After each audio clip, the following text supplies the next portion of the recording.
Hai guys, di video kali ini gua mau ngebahas dua berita yang dua-duanya di request oleh subscriber gua lewat scan barcode ini atau klik link Saweria yang gua taruh di kolom description, dan dua-duanya berita yang seru dan akan banyak sekali hal yang ingin gua sampaikan ke kalian lewat berita-berita ini, jadi pastiin tonton videonya sampai habis, oke? Berita pertama yang di request oleh subscriber gua untuk dibahas dari kemarin-kemarin adalah perselisihan EXO dengan SM. Ya, ini baru lagi, bukan EXO CBX yang kemarin, di mana banyak orang berpikir bahwa SM mensabotase comebacknya EXO kali ini.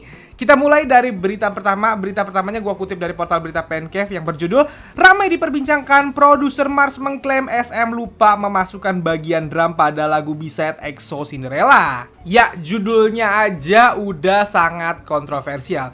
Jadi kan kita semua tahu EXO baru saja comeback, dan di comeback terbaru EXO ini, di album terbarunya, ada lagu B-side-nya yang berjudul Cinderella.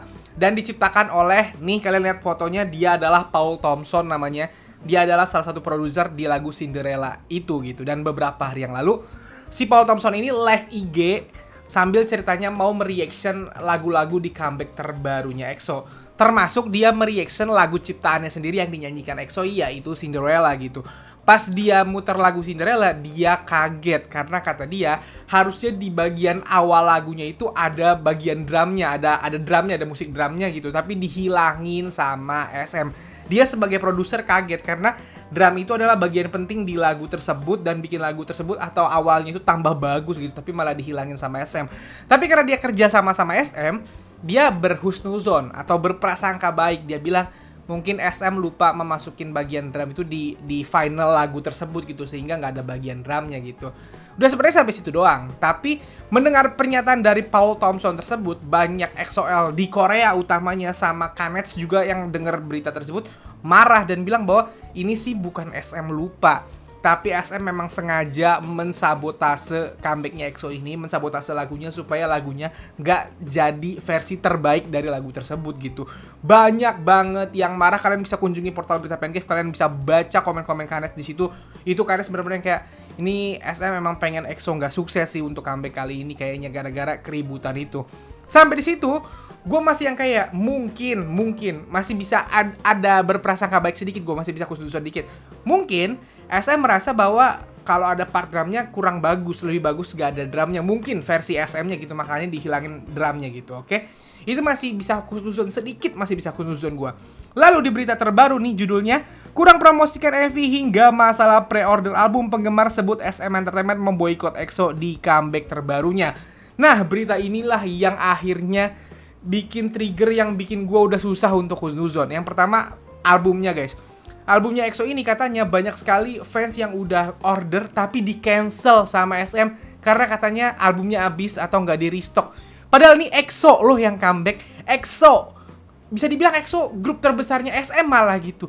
Masa iya mereka nyiapin cuman sedikit untuk pre-order comeback albumnya? Kayak, kan gini, di zaman sekarang itu banyak-banyakan terjual album juga salah satu rekor gitu. Ini kalau misalnya SM gak nyiapin banyak, memang mereka kayak nggak mau jualin album EXO banyak aja biar kagak memecahkan rekor apapun gitu. Padahal udah banyak banget EXO-L yang nunggu. Bayangin kapan terakhir EXO comeback full berdelapan gitu. Lagi kan di sisa sekarang ya, maksudnya ini kan full pertama EXO setelah bertahun-tahun gitu. Pasti yang nunggu banyak banget. EXO kan face-nya banyak banget tapi pada di cancel katanya. Ini bukan cuma di portal berita ini, gue bahas ini di TikTok. Banyak juga yang komen EXO Indonesia bilang, gue juga di cancel gitu. Itu yang kayak, what the heck, kata gue. Album di cancel, gak mau duit SM. Itu yang pertama. Yang kedua, gue soal album gue gak terlalu ngerti ya, tapi yang kedua ini gue ngerti dan jujur gue shock banget. Yaitu MV-nya EXO katanya disabotase juga sama SM sehingga viewersnya gak nambah-nambah. Jadi MV Cream Soda-nya EXO, title tracknya tuh kan ya, MV-nya itu dalam waktu 4 hari kemarin ditonton 10 juta kali di YouTube gitu. Itu sih biasa sebenarnya kalau misalnya nggak ada pembandingnya. Tapi ternyata penampilan EXO di Dingo Music, kalian harus nonton. Gua nonton itu berulang-ulang karena bagus banget penampilan EXO di Dingo Music.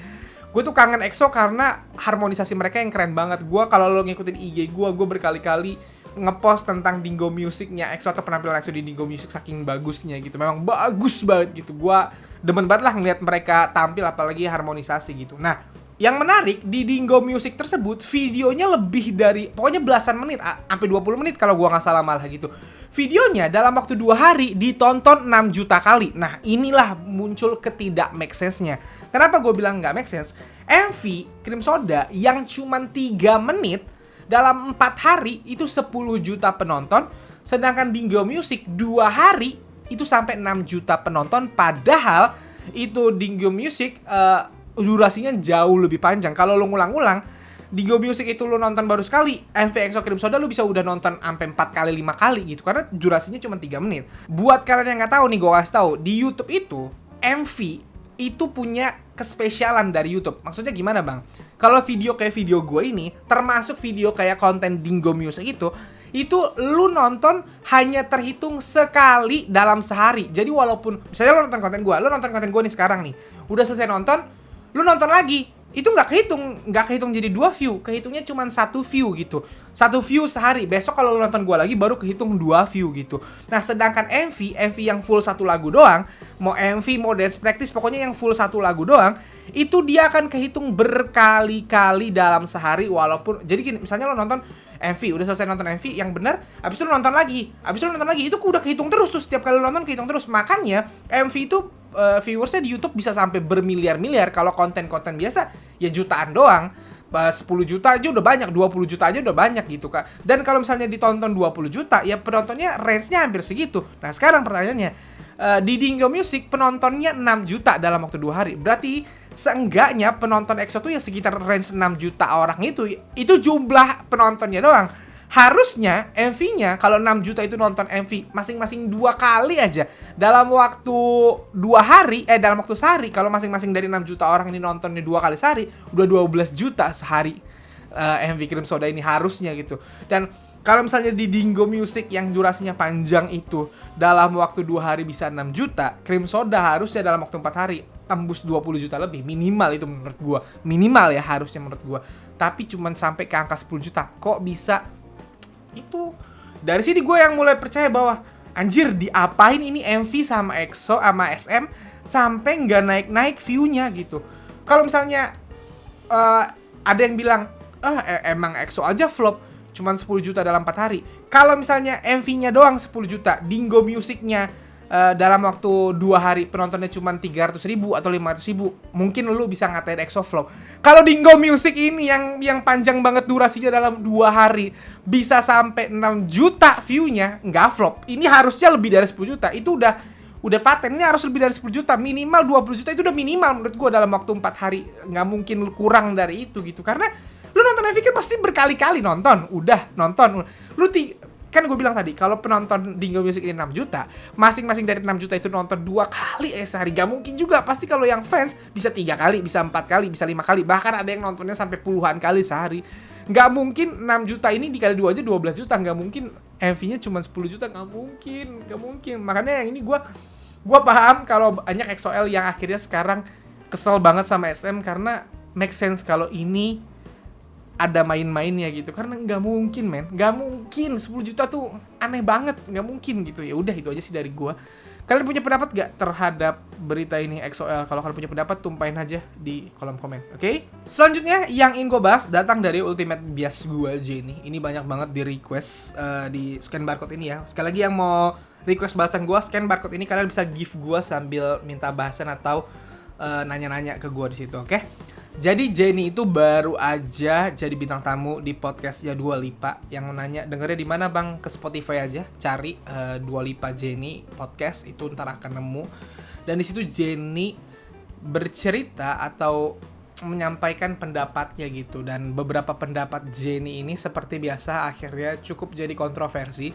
Yang hate Jennie pasti menjadikan ini bagian untuk menghina Jennie, untuk ngata-ngatain Jennie. Yang fansnya Jennie akan memahami bahwa oh, ini yang Jennie rasain. Dan di sini gue bener-bener mau ngebahas beberapa statement yang bold dari Jennie, karena buat gue Jennie udah menunjukkan bahwa sepertinya dia lelah jadi idol, guys. Dan Kalau dia udah lelah, masa kita sebagai fans maksa kan? Mari kita bahas beberapa pernyataan Jennie. Ini yang pertama ya, yang pengen gue bahas adalah Jennie ngomong kayak gini. Aku terus-menerus melukai diri sendiri selama performance live dibandingkan dengan gadis-gadis lain, dan itu hanya hal yang membuat stres dalam hidupku. Seperti ini dia, aku jatuh lagi, aku tersandung lagi, aku merasa seperti ada titik bawah, aku mengecewakan penggemarku di beberapa titik dalam hidupku di mana sepertinya aku tidak memberikan yang terbaik, tetapi aku ingin mengatakan bahwa aku juga tidak tahu bagaimana mengendalikan tubuhku sebagaimana mestinya. Ya, itu adalah salah satu potongan dari pernyataan Jennie di situ.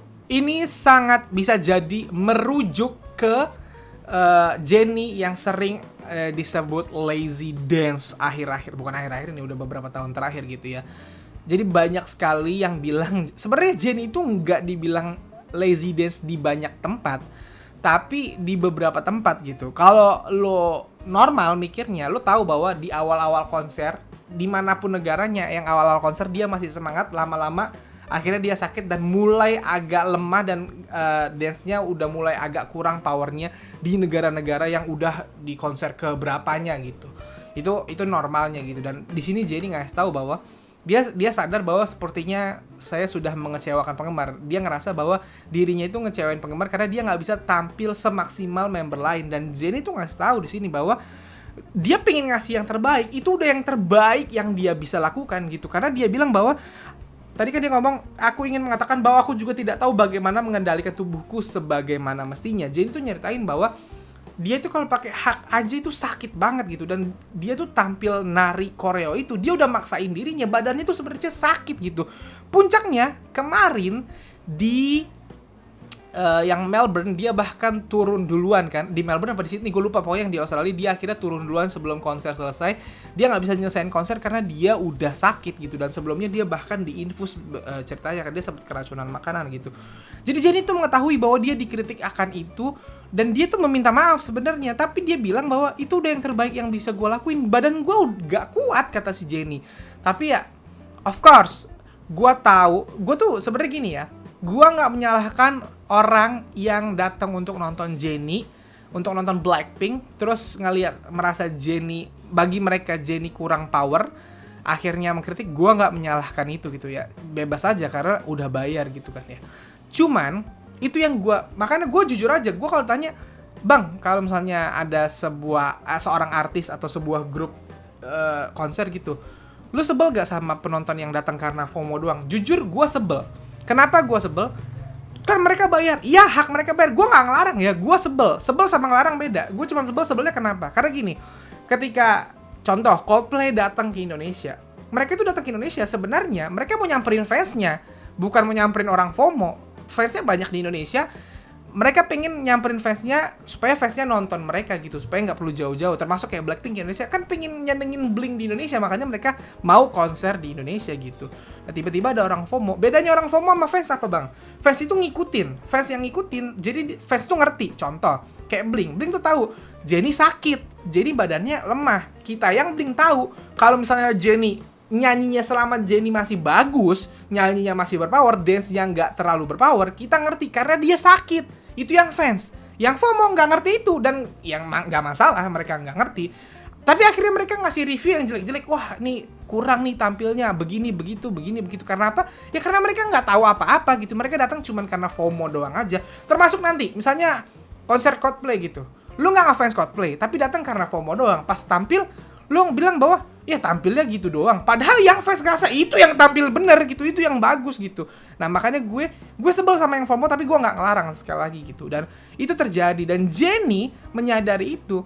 Dari perkataan Jennie ini, dia seolah mengisyaratkan bahwa dia capek tampil kayak gini sebenarnya. Dan ini kita semua tahu, ini adalah tahun terakhir Blackpink kontraknya dengan YG. Kita nggak tahu akan perpanjang atau enggak. Tapi dengan isyarat Jennie ini, gue nggak tahu sih dia perpanjang atau enggak. Lebih berat kayak dia nggak mau jadi idol lagi.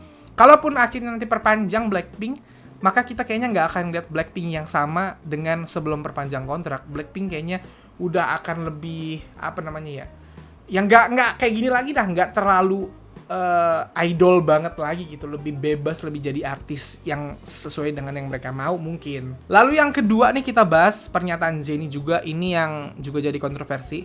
Memulai karirku di Korea sebagai artis K-pop telah membatasi begitu banyak sisiku, di mana hal itu tidak boleh ditampilkan karena aku adalah idol K-pop.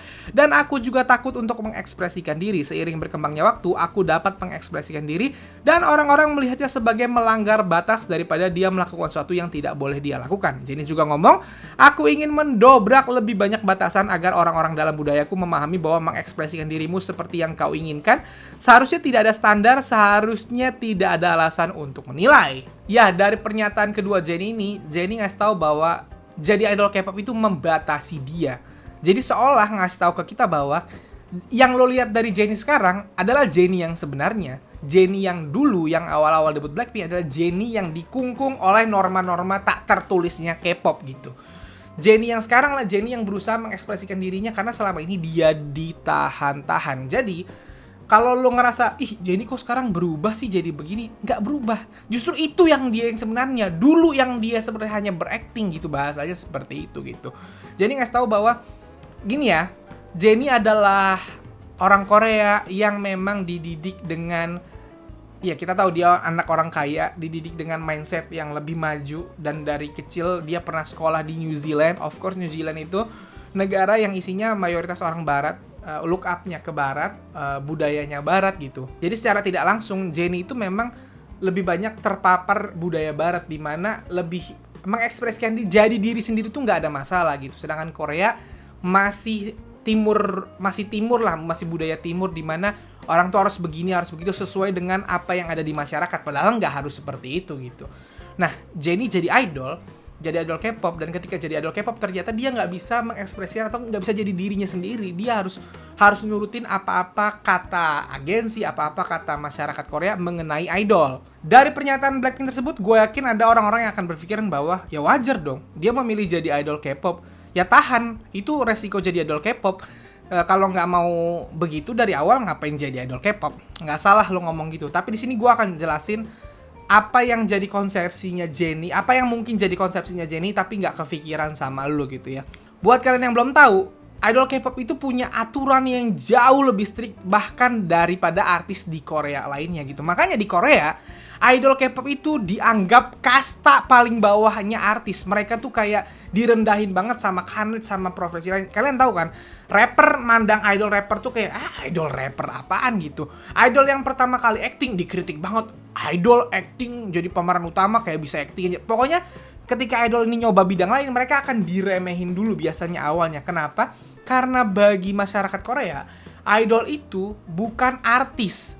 Artis itu adalah orang yang hidup dari karyanya, dari karya seninya. Sedangkan idol, menurut Kanets, menurut masyarakat Korea, idol itu hidup bukan dari karya. Idol itu hidup dari memanjakan fansnya, dari bikin halu fansnya, bukan dari karyanya. Mau karyanya bagus, mau karyanya jelek, selama fan service mereka bagus, ya mereka akan dapat duit aja gitu.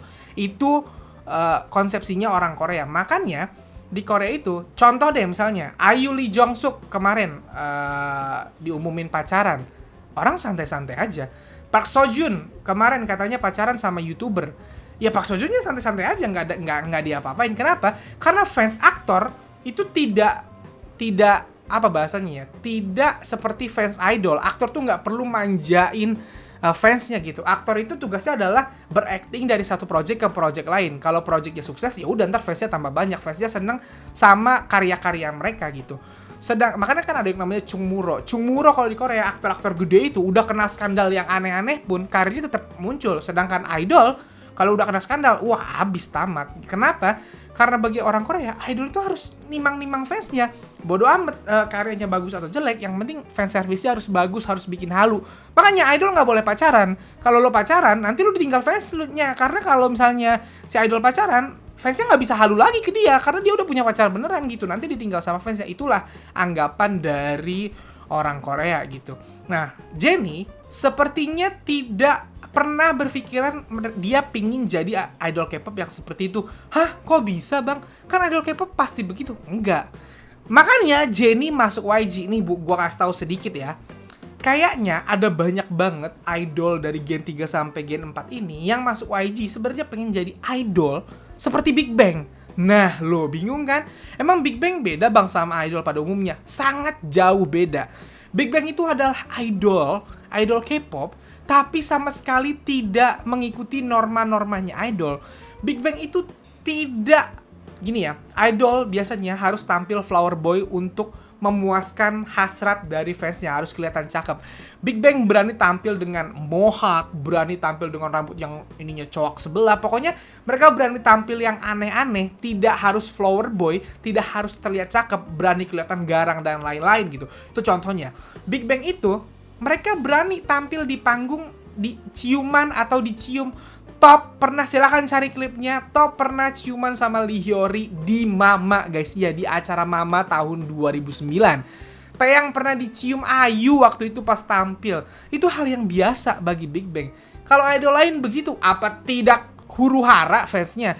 Nah, fans Big Bang nggak marah sama hal-hal kayak gitu. Big Bang udah sering diberitain pacaran, membernya pacaran sama ini, pacaran sama itu. Walaupun nggak pernah dikonfirmasi, YG selalu bilang itu urusan private gitu.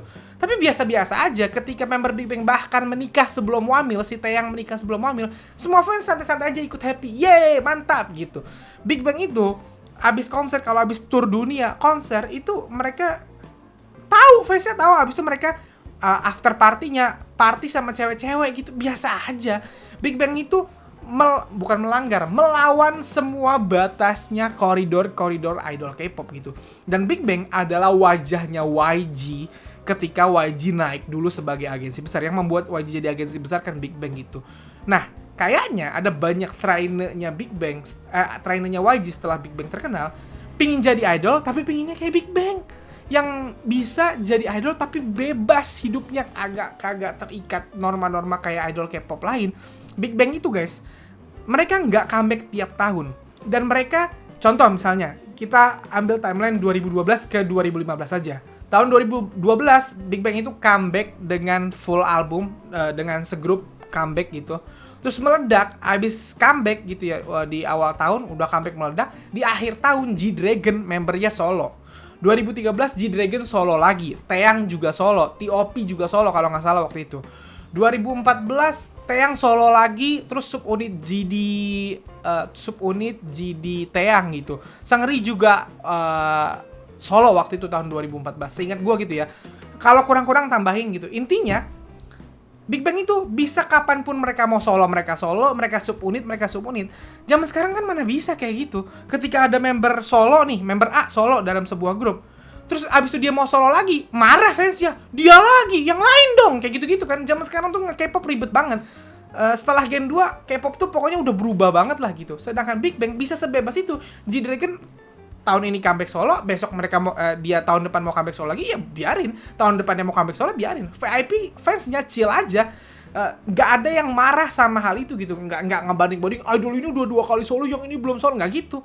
Karena bebas mereka tuh seperti itu gitu. Nah, sedangkan kita tahu, sejak Gen 3 kesini, dunia per-K-popan udah beda, dunia per-idolan udah beda. Termasuk Blackpink, termasuk Jennie.